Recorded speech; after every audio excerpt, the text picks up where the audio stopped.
Film की शुरुआत में हमें 1969 मतलब 1969 का सीन बताया जाता है, जहां एक घर हम देखते हैं जो कि पासाडेना कैलिफोर्निया में है। और हम देखते हैं कि एक कपल जो कि काफी घबराई हुई हालत में एक औरत के पास आता है जिसका नाम मिसिस सॉन सेंडिना है, जो कि एक मीडिएटर है जो कि भूत और आत्माओं से बात कर सकती है।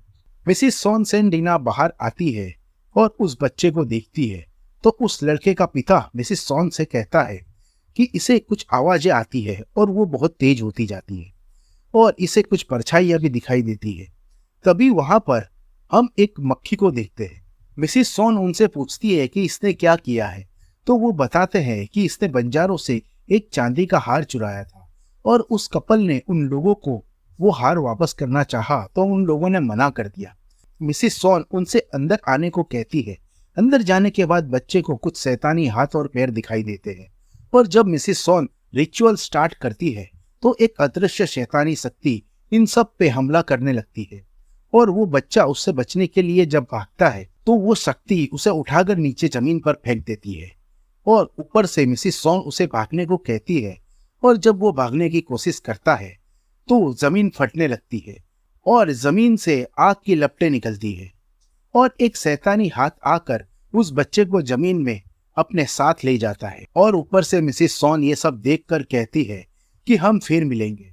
दोस्तों, यहाँ पर ये बात उस शैतानी शक्ति से कही गई है क्योंकि मिसिस सॉन को पता है कि ये क्या है। कहानी में आगे बढ़ते हुए हम प्रेजेंट में एक लड़की जिसका नाम क्रिस्टीन ब्राउन है उसे देखते हैं। ये एक बैंक में एज ए लोन ऑफिसर काम करती है और क्योंकि ये अपने काम में बहुत अच्छी है इसीलिए वो प्रमोशन डिजर्व करती है और वो अपने बैंक मैनेजर से असिस्टेंट मैनेजर की पोस्ट के लिए बात करती है। तो वो उसे कहता है कि तुम्हारे साथ स्टू भी लाइन में है क्योंकि स्टू मुश्किल वक्त में टफ डिसीजन लेने की काबिलियत रखता है। और दोस्तों, स्टू ऐसा एम्प्लॉय है जो हमेशा बैंक मैनेजर की चापलूसी में लगा रहे ताकि बैंक मैनेजर उसे असिस्टेंट मैनेजर की पोस्ट दे दे और स्टू यहाँ पर सिफारिश के जरिए नौकरी पर लगा है। अगले सीन में हम देखते हैं कि क्रिस्टीन अपने बॉयफ्रेंड क्ले डाल्टन के साथ लंच करने जाती है और ये एक साइकोलॉजी प्रोफेसर है और क्रिस्टीन उसे एक ओल्ड कॉइन देती है जो कि 1929 मतलब 1929 का था। डाल्टन रेयर और ओल्ड कॉइन्स कलेक्ट करता है, मतलब ये उसका एक शौक है। डाल्टन उसे एक एनवेलप में रखकर बैग में रख लेता है और जब क्रिस्टीन लंच करके जा रही होती है तभी डाल्टन की माँ का फोन आता है और ये फोन डाल्टन स्पीकर पर सुनता है। उसमें वो बताता है कि क्रिस्टीन आई थी लंच करने। तो उसकी माँ उससे कहती है कि क्रिस्टीन तुम्हारे लायक नहीं है, ये कहकर उससे दूर रहने को बोलती है और ये सब क्रिस्टीन सुन लेती है और बहुत ही दुखी मन से वहां से निकल जाती है। जब वो बैंक में अपना काम कर रही होती है तो वो देखती है कि स्टू बैंक मैनेजर को बास्केटबॉल मैचेस के 2 टिकट्स देता है और कहता है कि मेरी माँ ने बुक किए थे पर वो जा नहीं सकी, इसीलिए आप चले जाना। तभी क्रिस्टीन के टेबल पर एक कस्टमर आती है। पहले हमें उसका हाथ बताया जाता है, वो हाथ काफी डर्टी होता है और उस कस्टमर का नाम मिसेस सिल्विया गानूस है। वो अपनी लोन के एक्सटेंशन के लिए आई है। वो क्रिस्टीन से बहुत रिक्वेस्ट करती है तो क्रिस्टीन मैनेजर से बात करती है। मैनेजर कहता है कि हम पहले ही इन्हें 2 एक्सटेंशन दे चुके हैं और अब और एक्सटेंशन नहीं दे सकते। और बैंक मैनेजर कहता है कि यह तुम्हारा चांस है टफ डिसीजन लेने का।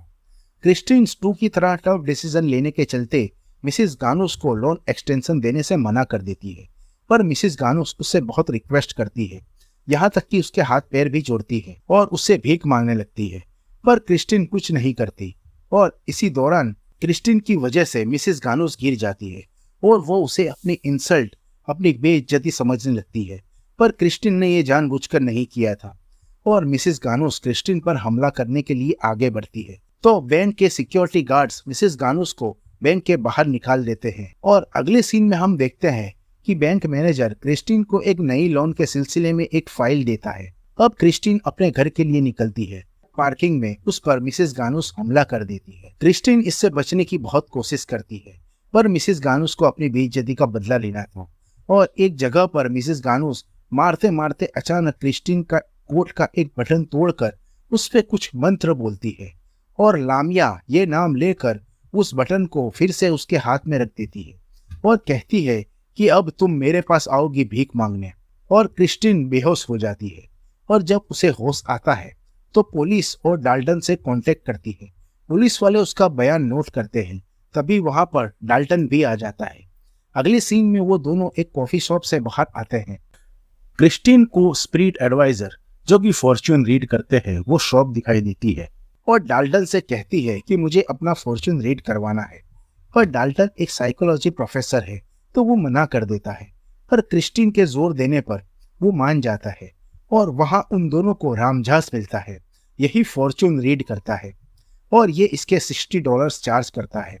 जब ये क्रिस्टीन का हाथ देखकर फॉर्च्यून रीड करने लगता है तो वो उसकी लाइफ के बारे में बताने लगता है, जैसे कि क्रिस्टीन का काम पैसे से जुड़ा है। और वो ये भी बताता है कि हाल ही में तुमसे किसी ने कुछ चुराने की कोशिश की है। तो क्रिस्टीन कहती है कि पता नहीं। तभी रामझास उसके कोट के टूटे हुए बटन को देखता है। क्रिस्टीन रामझास को उस पार्किंग के हादसे का जिक्र करती है और अचानक रामझास को एक शैतानी चेहरा दिखाई देता है। वो थोड़ा डर जाता है और बीच में ही रीडिंग छोड़कर वो क्रिस्टीन को उसके पैसे रिटर्न करने की बात करता है। पर क्रिस्टीन के पूछने पर वो कहता है कि तुम पर किसी बुरी आत्मा का साया है। क्रिस्टीन इसकी वजह पूछती है। रामझास क्रिस्टीन से पूछता है कि तुमने किसी के कब्र के साथ छेड़छाड़ की है या उइजा बोर्ड के साथ कुछ किया हो। क्रिस्टीन इसे इनकार करती है तो रामझास उसे बताता है कि शायद तुम्हें किसी ने श्राप दिया है। और फिर डाल्टन और क्रिस्टीन वहां से घर के लिए निकल जाते हैं। डाल्टन क्रिस्टीन को उसके घर ड्रॉप करके निकल जाता है। जब क्रिस्टीन घर में दाखिल होती है तो हवाएं ऐसे चलती है जैसे कि वो किसी चीज की ओर इशारा कर रही हो। फिर क्रिस्टीन लैपटॉप लेकर अपना काम करती है तो हवा से उसके घर के खिड़की दरवाजे जोर जोर से खड़कने लगते हैं और अचानक एक साया, एक हाफ गॉड, हाफ बकरी और हाफ इंसान की तरह एक आकृति क्रिस्टीन पे हमला करने लगती है। और क्रिस्टीन इससे बहुत घबरा जाती है और वो डाल्टन को फोन करके बुलाती है। डाल्टन तुरंत ही क्रिस्टीन के घर अब डाल्टन भी क्रिस्टीन के घर पर ही सो जाता है और रात को हम देखते हैं कि एक मक्खी सोती हुई क्रिस्टीन के मुंह के अंदर चली जाती है।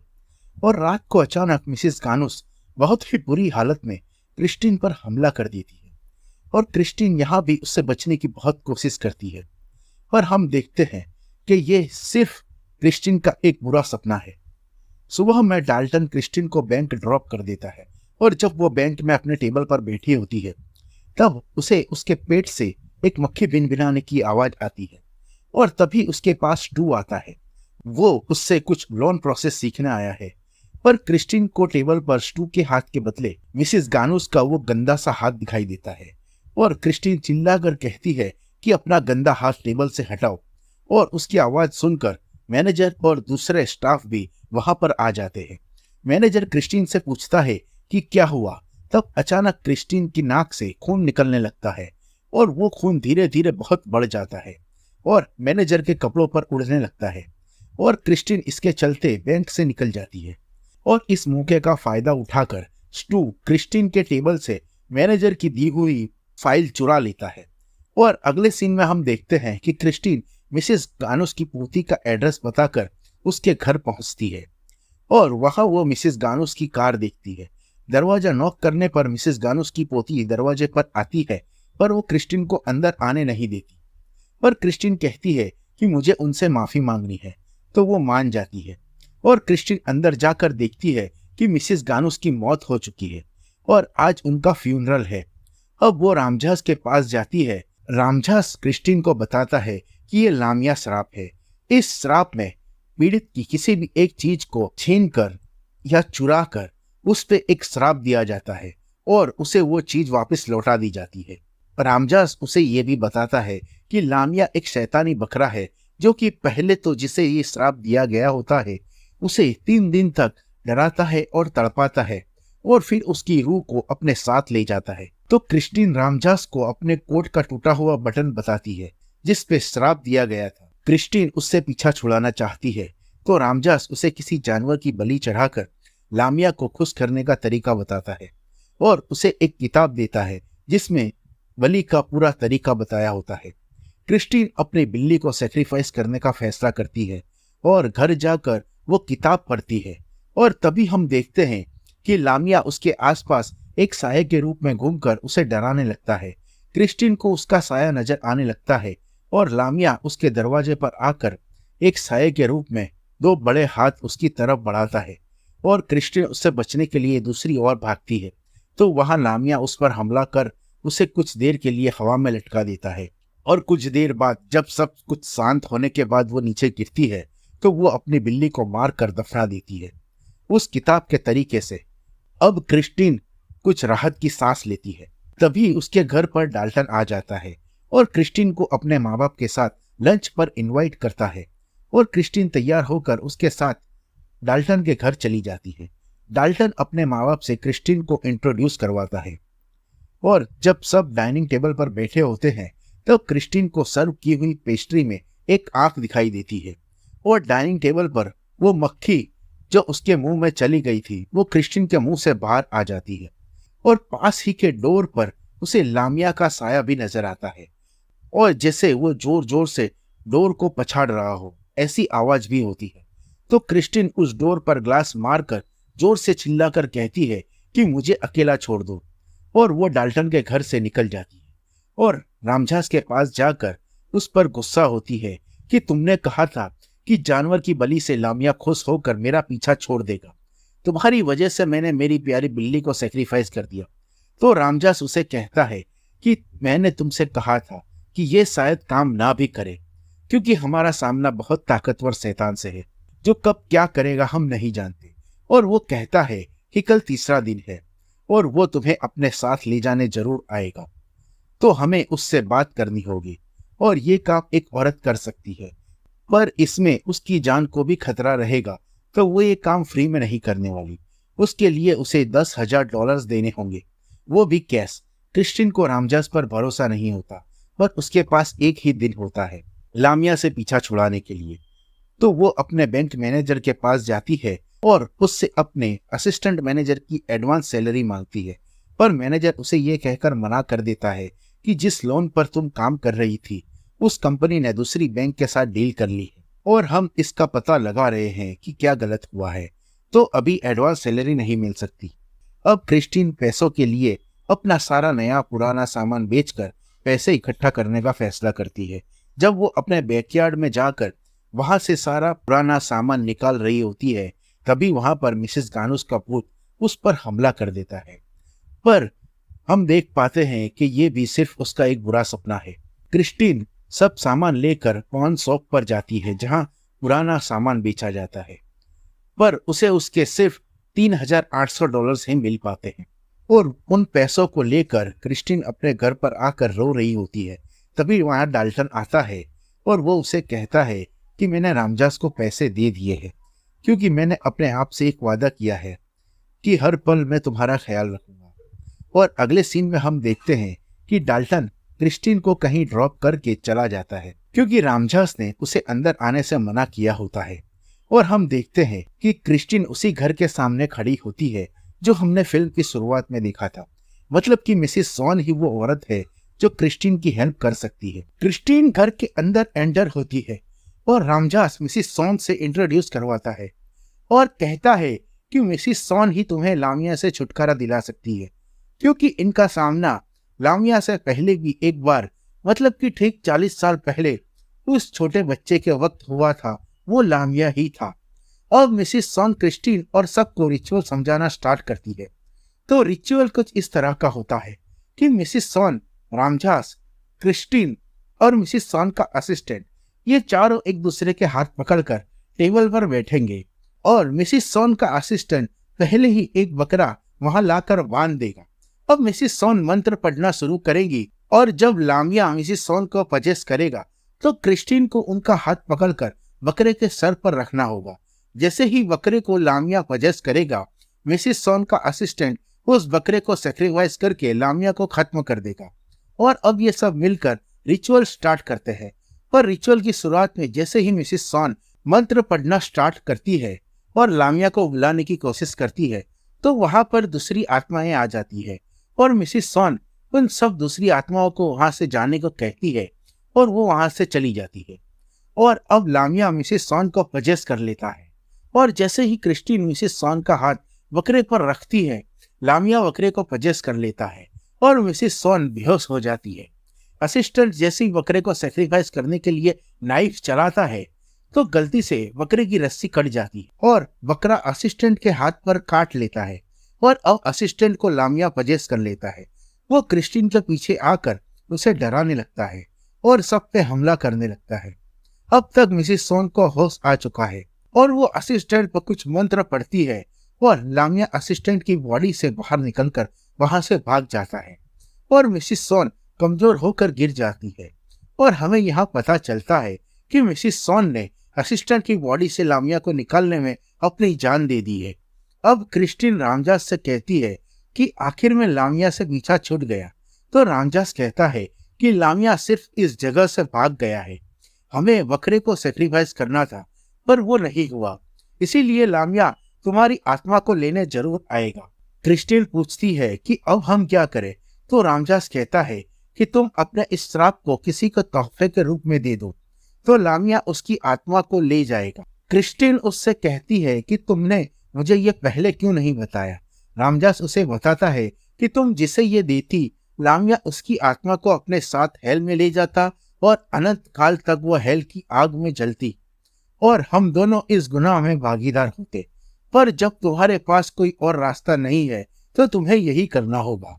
अब क्रिस्टीन उस बटन को जिस पर श्राप दिया गया था उसे एक एनवेलप में रख देती है और डाल्टन उसे घर ड्रॉप करने जा रहा होता है। तभी रास्ते में एक बूढ़ा आदमी उनकी कार के आगे आ जाता है। डाल्टन के ब्रेक मारने पर सभी डॉक्यूमेंट मिक्स हो जाते हैं और वो बूढ़ा आदमी क्रिस्टीन को कहता है कि तुम नर्क में जलोगी। अब क्रिस्टीन उस बटन वाले एनवेलप को ढूंढने लगती है। डाल्टन कहता है कि कल देख लेना, पर उसे तो इस बटन को आज रात को ही देना था, इसीलिए वो ढूंढना चालू रखती है और उसे वो मिल जाता है। और डाल्टन को यहाँ पूरी बात पता नहीं है कि आगे क्रिस्टीन के साथ क्या होने वाला है। अब डाल्टन क्रिस्टीन को ड्रॉप करके उनकी प्लान की हुई ट्रिप के बारे में याद दिलाता है। तो वो कहती है कि मैं तुम्हें डायरेक्टली स्टेशन पर ही मिलूंगी, मुझे रास्ते में थोड़ा काम है। और क्रिस्टीन पूरी रात एक रेस्टोरेंट में बैठी यही सोचती है कि ये श्रापित चीज किसको दी जाए। वो कई लोगों को देखती है और उन्हें देने का सोचती है, पर आखिर में वो स्टू को फोन करके धमकी देकर कहती है कि अगर तुम रेस्टोरेंट नहीं आए तो मैं हमारे मैनेजर को बता दूंगी कि तुम्ही ने मेरी फाइल चुरा कर दूसरी बैंक के साथ उस कंपनी की डील करवाई थी। स्टू दौड़ा दौड़ा क्रिस्टीन के पास पहुंचता है और क्रिस्टीन उसे वो तोहफा देने लगती है। तो स्टू रोता है क्योंकि उसे लगता है कि वो सब कुछ मैनेजर को बता देगी और उसकी जॉब और रेपुटेशन खतरे में आ जाएगी। पर क्रिस्टीन उसे रोता हुआ देख उसे वो बटन नहीं दे पाती और उसे वहां से जाने को कहती है। और स्टू के जाने के बाद वो उसी रेस्टोरेंट में एक न्यूज़पेपर में मिसेस सिल्विया गानोस के फ्यूनरल का फोटो देखती है और अब वो रामजास के पास जाकर पूछती है कि क्या ये श्राप का तोहफा किसी मरे हुए को दे सकते हैं। तो रामजास कहता है कि हाँ, मरे हुए पे जिप्सीज का आशीर्वाद रहता है, उन्हें ये तोहफा दिया जा सकता है। तो क्रिस्टीन ये तोहफा मिसेस गानोस को ही देने का फैसला करती है और कब्रिस्तान जाकर मिसेस गानोस की कब्र खोदकर उसके मुंह में वो एनवेलप अंदर तक डाल देती है और कहती है कि मैं ये तोहफा तुम्हें देती हूँ। अगले दिन जब वो डाल्टन के साथ ट्रिप पर जाने के लिए तैयार हो रही होती है तो उसे बैंक मैनेजर का कॉल आता है और वो ये बताता है कि बैंक को पता चल गया है कि स्टू ने ही वो फाइल चुरा कर दूसरी बैंक के साथ वो लोन फिक्स किया था, इसीलिए उसे जॉब से निकाल दिया गया है और तुम्हें असिस्टेंट मैनेजर की पोस्ट देने का बैंक ने फैसला किया है। और वो खुशी खुशी स्टेशन के लिए निकलती है और स्टेशन पहुंचने के बाद एक कोट देखती है और उसे खरीद लेती है। अब वो डाल्टन से मिलती है और उसे बताती है कि वो चाहती तो मिसेस गानोस को एक और लोन एक्सटेंशन दे सकती थी, पर उसने नहीं दिया क्योंकि उसे कुछ टफ डिसीजन लेना था। और तभी डाल्टन उसके नए कोट को देखकर पूछता है कि तुम्हारा पुराना कोट कहाँ गया, और उसे वही बटन निकाल कर देता है जो उसके पुराने कोट का बटन था और जिस पर श्राप दिया गया था, और कहता है कि ये शायद कार में हमारे एनवेलप्स इंटरचेंज हो गए थे। और क्रिस्टीन ये देखकर डरते हुए पीछे हटने लगती है और रेलवे ट्रैक पर गिर जाती है। तभी उस ट्रैक पर एक ट्रेन आती है। डाल्टन उसे बचाने के लिए अपना हाथ लंबा करता है और हम देखते हैं कि जमीन फटने लगती है और आग निकलने लगती है। कुछ शैतानी हाथ क्रिस्टीन को अपने पास उस आग की लपटों में खींचने लगते हैं और देखते ही देखते क्रिस्टिन उन आग की लपटों में कैद हो जाती है और डाल्टन ये देखकर बहुत घबरा जाता है और रोने लगता है और यह मूवी यहीं पर खत्म हो जाती है। अगर आपको हमारी ये एक्सप्लेनेशन अच्छी लगी हो तो प्लीज लाइक, शेयर और सब्सक्राइब जरूर कीजिएगा। मिलते हैं अगले वीडियो में।